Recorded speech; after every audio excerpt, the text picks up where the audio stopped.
võib-olla episoodi coverit tulevikus mõtled, et huvitav, miks see Epp on tööelu blogi podcastis ja siis, kui nad seda kuulavad, siis nad saavad aru, et vau, tegelikult nagu see kõik läheb omavahel kokku, on ju. Et see mõjutab paarisuhe, mõjutab meid rohkem, kui me oskaksime arvata. Ja see mõjutab ühiskonda rohkem, kui me oskaksime arvata. Ja mul on käinud terapeudid ja psühholoogid, kes on öelnud, et see koolitus peaks olema teooria juba põhikoolis, gümnaasiumis, kindlasti kohustuslikuna, põhikoolis vaba ainena ja iga täiskasvanu peaks läbima selle koolituse.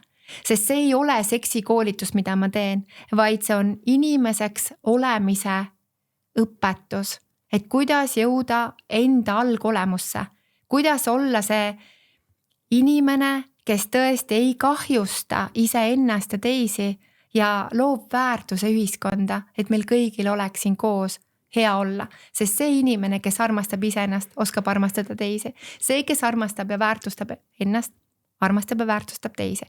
Kellel on enda piirid, hindab ka seda, et teisel on piirid. Kui meil ei ole piire paigas, siis me ehitame väga paksud seinad. Me oleme emotsionaalselt valgusaastate kaugusel. Aga kui me loome sellise keskkonna, sellise ühiskonna, kus me julgemegi välja näidata seda, kes me päriselt oleme, see maailm saab kordades paremaks paigaks.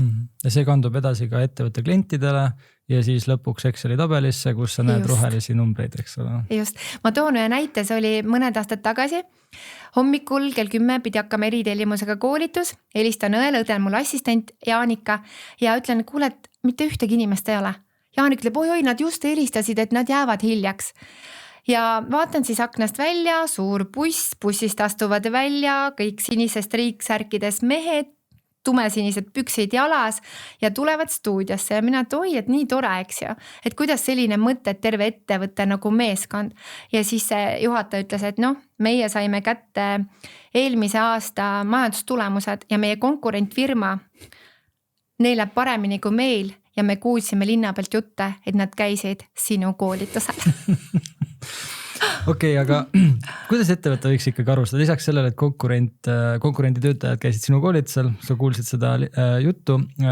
Kuidas aru saada üldse, et sul seda koolitust vaja on? Seda nii-öelda, et sul on vaja oma töötajatele õpetada mingisugust sellist emotsionaalset intelligentsust rohkem.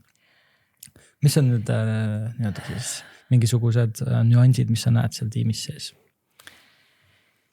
Kindlasti, igas tiimis on ju, tuleb ette sellist ebakõla, valesti mõistmist, teineteisest mööda rääkimist ja kui need pidevalt nagu sagenevad ja see, sa tunned ära, et see õhk on paks, siis on see üks võimalustest anda inimestele täiesti teine lähenemine, täiesti teine nurk, et nad hakkaksid vaatama mitte töökaaslane on nõme ja ta on rumal ja ta ei saa asjadest aru, vaid see koolitus ja loeng paneb inimesel, ta pöörab peegli iseenda poole.